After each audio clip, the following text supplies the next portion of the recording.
En el corazón de la España del siglo XI, cuando la península ibérica era un mosaico de reinos cristianos y musulmanes en constante guerra, nació un hombre cuya vida se convertiría en leyenda. Rodrigo Díaz de Vivar, conocido como el Cid Campeador, fue mucho más que el héroe idealizado de poemas y canciones. Fue un guerrero real, un político astuto, y un superviviente en una época brutal donde la lealtad cambiaba con cada batalla y donde cristianos luchaban contra cristianos mientras musulmanes se aliaban con cristianos. Desde su nacimiento como hijo de un noble menor hasta su muerte como príncipe independiente de Valencia, la vida de Rodrigo es una historia de ambición, traición, exilio y triunfo contra todas las probabilidades. Hoy descubriremos quién fue realmente el Cid, basándonos en documentos históricos, crónicas árabes y cristianas, y evidencia arqueológica que nos revelan al hombre detrás del mito. Pero antes de comenzar este viaje por la vida extraordinaria del guerrero más famoso de la España medieval, si te apasionan las biografías históricas basadas en hechos reales y quieres conocer las vidas auténticas de los grandes personajes de la historia, suscríbete al canal y dale like a este video. Activa la campanita para no perderte ninguno de nuestros documentales biográficos. Déjanos en los comentarios qué otros personajes medievales te gustaría que investigáramos. Ahora sí, bienvenidos a la vida completa y real de Rodrigo Díaz de Vivar, el Cid Campeador. Rodrigo Díaz nació aproximadamente en el año 1043 en Vivar, una pequeña aldea situada a unos 10 kilómetros al norte de Burgos en el Reino de Castilla. Su padre era Diego Laínez, un infanzón o noble menor de la baja aristocracia castellana que poseía algunas tierras pero que distaba mucho de pertenecer a la alta nobleza del reino.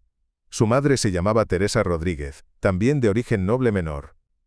La familia Díaz no era rica ni poderosa, pero tenía algo invaluable en aquella época: conexiones con la corte real de Castilla. Diego Laínez había servido fielmente al rey Fernando I de León y Castilla, un monarca que durante su reinado expandió significativamente los territorios cristianos conquistando varias ciudades musulmanas importantes.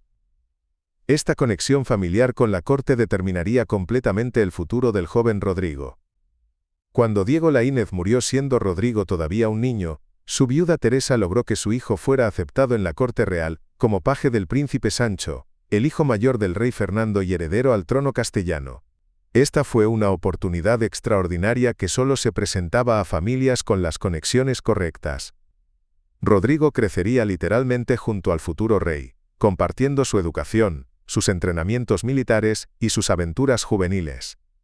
En la corte real de Fernando I, el joven Rodrigo recibió una educación excepcional para su época.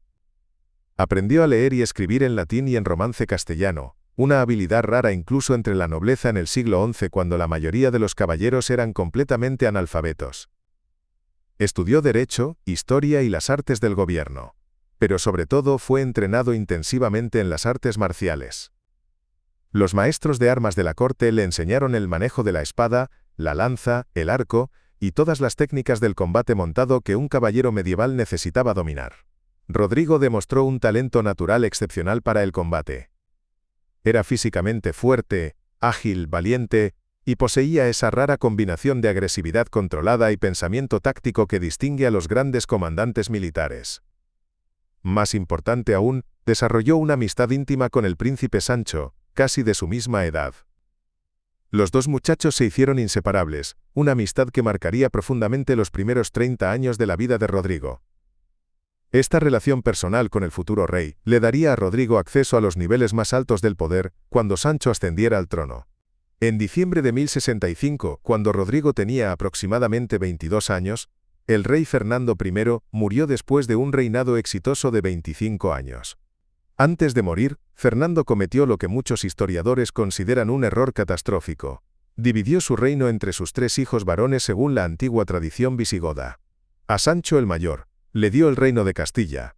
A Alfonso le entregó León. A García le correspondió Galicia. También dividió algunos territorios entre sus 2 hijas, Urraca y Elvira. Esta fragmentación de un reino que Fernando había pasado décadas unificando y fortaleciendo, sembraría las semillas de una guerra civil brutal entre hermanos. Sancho II ascendió al trono de Castilla con Rodrigo Díaz como uno de sus caballeros más cercanos y de confianza. Sancho era un hombre ambicioso y agresivo que rechazaba completamente la división de su padre. Casi inmediatamente comenzó a planear cómo reunificar todos los territorios bajo su mando, lo que significaba arrebatar León a Alfonso y Galicia a García. Rodrigo, como uno de los comandantes militares de Sancho, participaría en todas estas campañas fratricidas que caracterizaron los siguientes 7 años. La primera confrontación seria entre los hermanos ocurrió en 1068 en la batalla de Llantada, donde Sancho y Alfonso se enfrentaron por el control de territorios disputados entre Castilla y León. Rodrigo luchó valientemente al lado de Sancho, demostrando sus extraordinarias habilidades como guerrero. Aunque la batalla no fue decisiva, consolidó la reputación de Rodrigo como uno de los mejores combatientes del reino. 3 años después, en 1071, los hermanos se enfrentaron nuevamente en la batalla de Golpejera, esta vez por el control total del reino de León. Nuevamente Rodrigo demostró su valía en combate. Esta vez, Sancho obtuvo una victoria decisiva, capturó a su hermano Alfonso y lo obligó a exiliarse. Alfonso buscó refugio en la taifa musulmana de Toledo, donde el rey musulmán Al-Mamún le dio asilo. Con Alfonso exiliado, Sancho ahora controlaba tanto Castilla como León.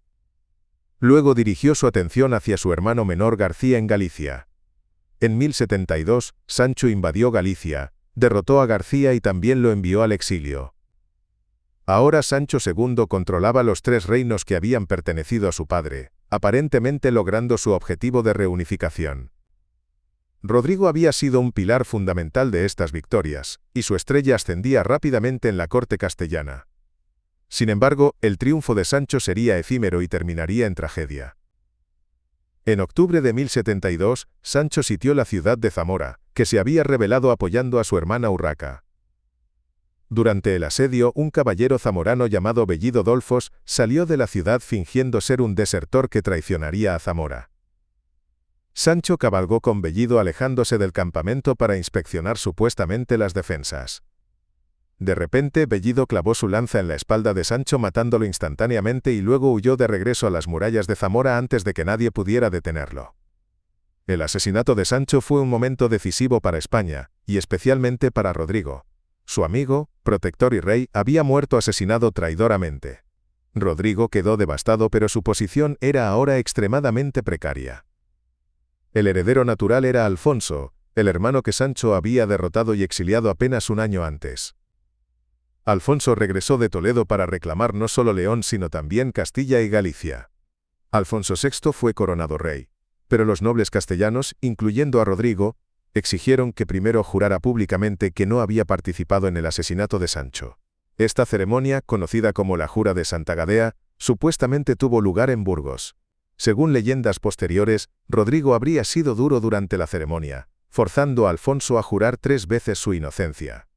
Los detalles exactos son inciertos y probablemente embellecidos por poetas, pero lo históricamente claro es que la relación entre Alfonso y Rodrigo comenzó bajo sospecha mutua.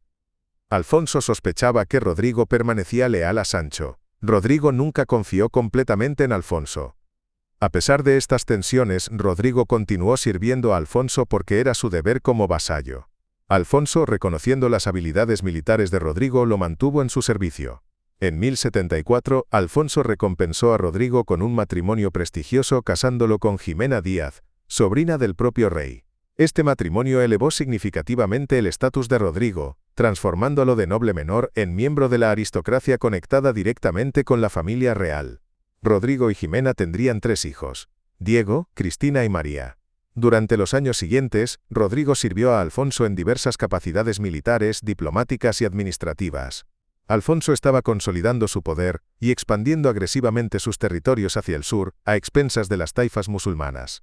La España musulmana del siglo XI estaba fragmentada en docenas de pequeños reinos independientes que frecuentemente luchaban entre sí. Esta debilidad permitió a Alfonso extorsionar enormes cantidades de oro como tributo de las taifas a cambio de protección militar. Alfonso se estaba convirtiendo rápidamente en el rey más poderoso de España cristiana.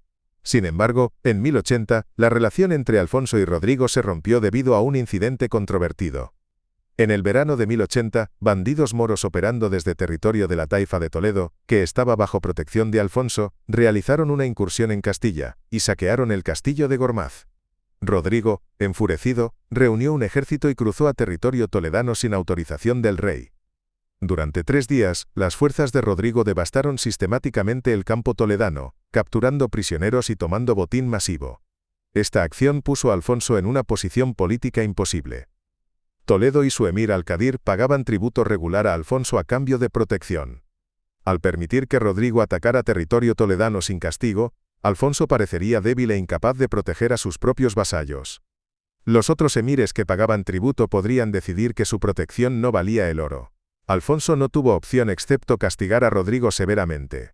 En 1081, el rey exilió formalmente a Rodrigo de todos los territorios leoneses y castellanos. Este primer exilio marca el comienzo de la fase más extraordinaria de la vida de Rodrigo. A los 38 años, Rodrigo se encontró despojado de sus tierras, separado de su familia, y obligado a buscar fortuna como guerrero mercenario. Pero Rodrigo no era común. Era uno de los mejores comandantes militares de España. Reunió aproximadamente 300 caballeros leales que eligieron seguirlo al exilio. Con esta fuerza formidable, Rodrigo partió hacia el este buscando empleo. Rodrigo primero viajó a Barcelona esperando empleo con el conde Ramón Berenguer II. El conde rechazó sus servicios posiblemente para no ofender a Alfonso. Desde Barcelona, Rodrigo continuó hasta la taifa musulmana de Zaragoza, uno de los reinos más ricos de España musulmana. El emir Al-Muqtadir había muerto recientemente y sus dos hijos gobernaban conjuntamente. Al-Mutamán controlaba Zaragoza mientras su hermano Al-Mundir gobernaba Lérida y Tortosa. Los hermanos estaban en conflicto constante. Al-Mutamán, amenazado por su hermano y también por el rey de Aragón y el conde de Barcelona, necesitaba un comandante militar de primer nivel. Rodrigo era exactamente lo que necesitaba. Al-Mutamán contrató a Rodrigo como su principal comandante militar con salario generoso. Durante los siguientes 5 años, desde 1081 hasta 1086, Rodrigo serviría lealmente al emir musulmán, luchando contra enemigos cristianos y musulmanes. Esta fase demuestra algo fundamental sobre el siglo XI español: las alianzas no seguían líneas religiosas simples. Reyes cristianos luchaban contra cristianos y se aliaban con musulmanes.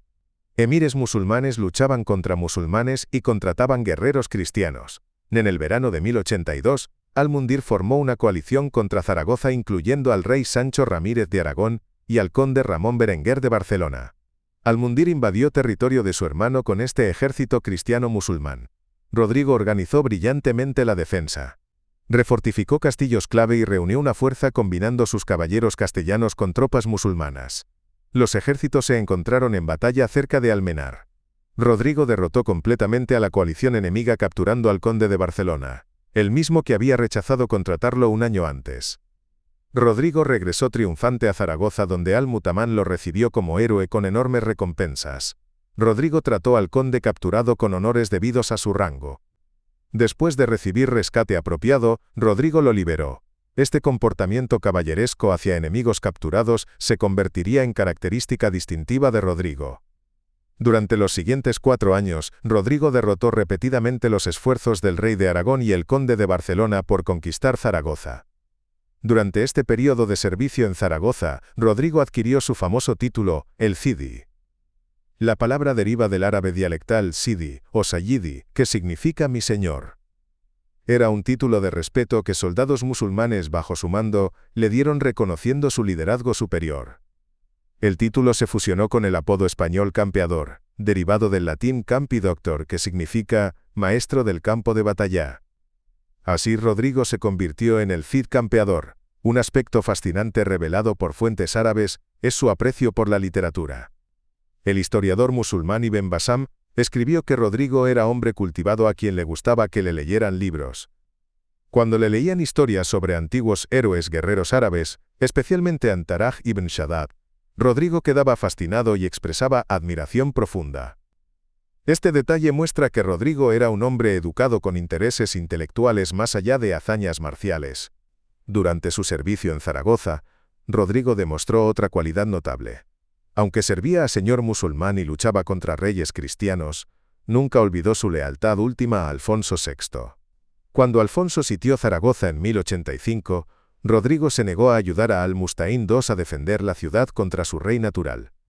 Este acto de lealtad dividida podría haber arruinado su relación con su empleador musulmán, pero Al-Mustaín aparentemente lo entendió y respetó este código de honor feudal. El sitio fracasó porque Alfonso tuvo que abandonarlo cuando recibió noticias urgentes: había conquistado Toledo. En mayo de 1085, Alfonso VI logró el mayor triunfo de su reinado conquistando Toledo, la antigua capital visigoda bajo control musulmán desde 711. Esta conquista cambió fundamentalmente el equilibrio de poder. Toledo era la capital histórica y simbólica de España. Su captura enviaba mensaje claro. La reconquista era imparable. Los reyes musulmanes entraron en pánico. En su desesperación, los emires de Sevilla, Granada y Badajoz tomaron una decisión fatídica. Enviaron mensajeros al norte de África solicitando ayuda de los almorávides. Los almorávides eran completamente diferentes de los emires cultos de las taifas. Liderados por Yusuf ibn Tasfin, un guerrero del desierto austero y fanático, los almorávides practicaban forma extremadamente rigurosa del Islam. Rechazaban lujo, música, vino, poesía secular. Se cubrían el rostro con velos dejando solo ojos visibles, ganándose el apodo, los velados. Eran guerreros feroces y disciplinados que habían conquistado vastos territorios en norte de África. Yusuf consideraba que los emires andalusíes eran musulmanes decadentes y corrompidos, pero cuando recibió su llamada decidió responder, no para salvar a los emires sino para conquistar al Andalus él mismo. En julio de 1086, Yusuf desembarcó en Algeciras con ejército masivo de bereberes norteafricanos. Alfonso, que sitiaba Zaragoza cuando recibió noticias de la invasión, inmediatamente marchó hacia el sur. Los ejércitos se encontraron en batalla en Sagrajas cerca de Badajoz el 23 de octubre de 1086. Alfonso confiaba en que su caballería pesada sería efectiva contra los almorávides. Estaba trágicamente equivocado. La batalla fue desastre catastrófico para los cristianos. Aunque inicialmente la caballería cristiana tuvo éxito, cuando Yusuf lanzó sus tropas almorávides de élite en formación compacta al ritmo de tambores, las fuerzas cristianas agotadas no pudieron resistir. Alfonso fue herido en la pierna, una herida que le dejaría cicatriz permanente descubierta por arqueólogos 900 años después. El ejército cristiano fue destrozado perdiendo aproximadamente la mitad de sus efectivos. Alfonso apenas escapó con vida huyendo hacia Toledo. La derrota cambió todo. Por primera vez en décadas, reinos cristianos enfrentaban enemigo musulmán más poderoso militarmente. Alfonso necesitaba desesperadamente todos los guerreros experimentados. En su necesidad extrema, Alfonso perdonó a Rodrigo y le ofreció regresar del exilio. Sin embargo, la reconciliación sería complicada. Alfonso, en movimiento brillante políticamente, le ofreció trato extraordinario. Rodrigo podría conquistar cualquier territorio musulmán que pudiera tomar en el este y gobernarlo como señorío hereditario, siendo vasallo de Alfonso pero con autonomía casi total. Rodrigo aceptó, y en 1087 dejó Zaragoza con sus caballeros y marchó hacia Valencia, una de las taifas más ricas. Valencia estaba gobernada por Al-Qadir, emir débil que había sido vasallo títere de Alfonso durante años. Ahora con Alfonso debilitado, Al-Qadir enfrentaba amenazas de todos lados, rebeliones internas, presión almorávide y ambiciones del conde de Barcelona. Rodrigo se estableció en territorio valenciano como protector de Al-Qadir, convirtiéndose en poder real detrás del trono. Durante los siguientes años, Rodrigo usaría diplomacia brillante, amenazas militares y victorias en batalla para establecer su dominio sobre Valencia y gran parte del este de España. Sin embargo, la relación entre Alfonso y Rodrigo seguía problemática. En 1088, mientras Rodrigo establecía control sobre Valencia, gran fuerza almorávide sitió el castillo cristiano de Aledo en Murcia. Alfonso reunió ejército de relevo y ordenó a todos sus vasallos, incluido Rodrigo, que se unieran. Rodrigo comenzó a marchar, pero por razones debatidas no llegó a tiempo. Alfonso lo interpretó como desobediencia. Furioso, el rey exilió a Rodrigo por segunda vez en 1089, confiscó todas sus propiedades y encarceló a su esposa Jimena y sus hijos como rehenes. Este segundo exilio fue mucho más severo. Ahora Rodrigo no solo estaba exiliado sino su familia prisionera del rey. Lejos de destruirlo, este exilio lo liberó completamente. Ya no tenía obligación hacia Alfonso. Ya no necesitaba equilibrar lealtades divididas. Podía actuar puramente en su propio interés. Rodrigo decidió que conquistaría Valencia para sí mismo, no como vasallo sino como gobernante independiente. Esta era ambición extraordinaria. Ningún caballero menor había soñado con convertirse en príncipe independiente gobernando una de las ciudades más ricas de España. Pero Rodrigo no era común. Era el Cid campeador, el guerrero más temido de España. En octubre de 1092, nobles valencianos que odiaban a Al-Qadir por su sumisión a cristianos se rebelaron, arrestaron al emir y lo ejecutaron el 28 de octubre. Sin embargo, Rodrigo no estaba dispuesto a dejar que Valencia cayera en manos almorávides. En julio de 1093, sitió y bloqueó la ciudad atrapando a los rebeldes. Los moros resistieron durante casi un año, finalmente reducidos a inanición. Se rindieron el 15 de junio de 1094, y Rodrigo entró en Valencia en triunfo. Preocupado por seguridad, Rodrigo expulsó parte de la población morisca distribuyendo sus propiedades como botín a sus tropas. Los reemplazó con mozárabes, cristianos que habían vivido bajo dominio morisco, a quienes consideraba más leales. A los moros permitidos permanecer se les permitió continuar práctica de su fe y mantener propiedades siempre que pagaran tributo. Con su esposa Jimena y sus hijos, Rodrigo se instaló en el Alcázar, el gran palacio fortaleza. Se nos dice que Rodrigo subió con su familia hasta la torre más alta para contemplar la hermosa ciudad que ahora gobernaban. El logro de Rodrigo fue asombroso. En el corazón del territorio morisco, contra todo pronóstico, había ganado un principado independiente. La pregunta era cuánto tiempo podría mantener esta posición precaria. La caída de Valencia horrorizó al mundo morisco. Yusuf ibn Tasfin envió a su sobrino Muhammad a la cabeza de ejército africano con órdenes de expulsar a Rodrigo. En septiembre de 1094, fuerzas almorávides avanzaron sobre Valencia. Rodrigo buscó ayuda del rey Alfonso VI y del rey Pedro I de Aragón. Pero ambos estaban ocupados y no enviaron ayuda inmediata. Rodrigo y su ejército estaban solos. Rodrigo reunió sus fuerzas. Aunque muy superado en número, comenzó a buscar oportunidad para infligir daño observando al enemigo. Rodrigo notó vulnerabilidad. El gran tamaño del ejército compuesto por variedad de contingentes podría volverlo difícil de manejar. Mientras tanto, Rodrigo y sus hombres, habiendo luchado juntos durante años, podían operar de forma estrecha y rápida. A principios de octubre, la hueste almorávide se concentró fuera de Valencia en plano llano llamado Cuarte. Durante más de una semana hicieron gran demostración de fuerza aullando gritos de guerra y lanzando flechas. Finalmente Rodrigo ejecutó plan brillante. Dividiendo su ejército en dos, lanzó una fuerza en salida con tal ferocidad, que los almorávides se concentraron contra ella. Mientras tanto, Rodrigo dirigió su segunda fuerza discretamente desde Puerta Menor y cayó sobre el campamento enemigo. Tal como había anticipado, la vasta hueste tardó en reaccionar. Rodrigo y sus caballeros sembraron confusión y terror hasta que todo el ejército almorávide estaba en ruta. La victoria fue total. Rodrigo ocupó con acento agudo el campamento distribuyendo tesoros entre sus hombres.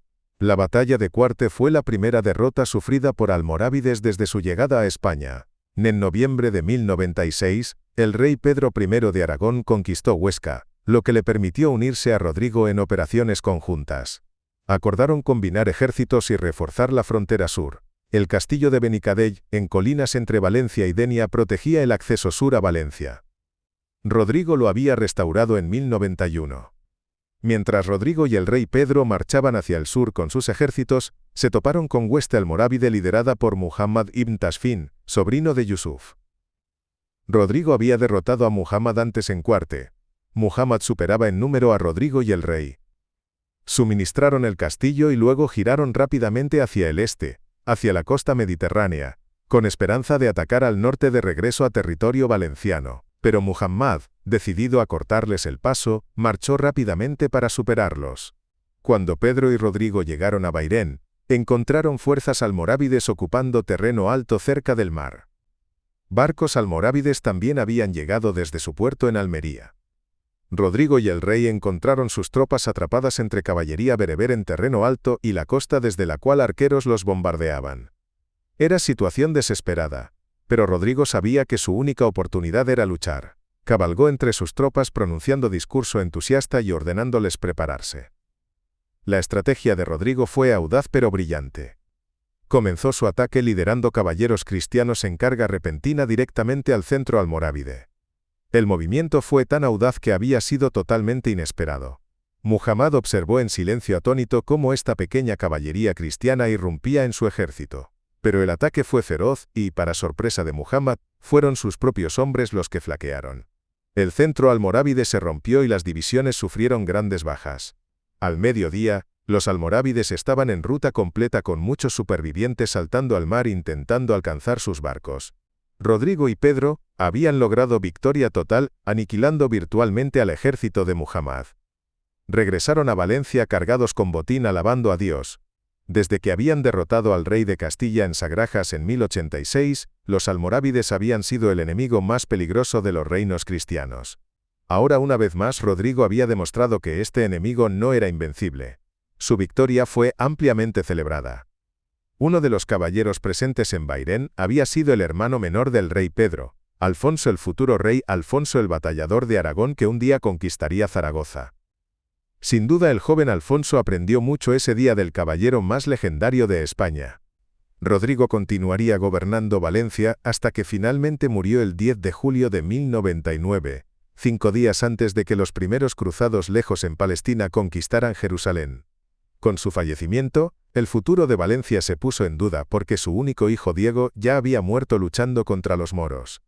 La viuda de Rodrigo, Jimena, era mujer de increíble fuerza y continuó reinando en lugar de su marido. Pero en 1101 los almorávides sitiaron Valencia durante 7 meses. Jimena envió solicitud urgente de ayuda al rey Alfonso VI.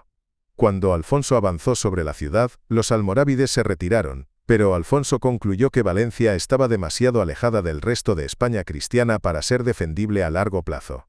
El rey evacuó a los cristianos de la ciudad antes de prenderle fuego completamente. Jimena viajó de regreso a Castilla con el ejército de Alfonso llevando el cuerpo de su marido, para ser enterrado en tierra de su nacimiento. Las ruinas en llamas de Valencia fueron reocupadas y reconstruidas por almorávides. La ciudad permanecería en manos moriscas hasta que fue reconquistada por Jaime I de Aragón en el siglo XIII.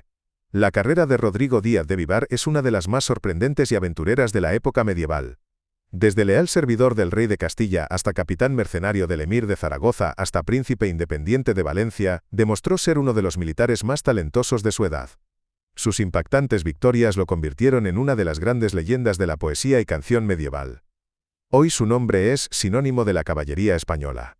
Esta es la historia real del Cid, basada en documentos históricos, crónicas árabes y cristianas, y evidencia arqueológica. Si esta biografía te ha revelado al hombre real detrás de la leyenda, suscríbete al canal y dale like. Déjanos en los comentarios qué otros personajes históricos te gustaría que investigáramos. Gracias por acompañarnos en este viaje por la vida extraordinaria de Rodrigo Díaz de Vivar, el Cid campeador.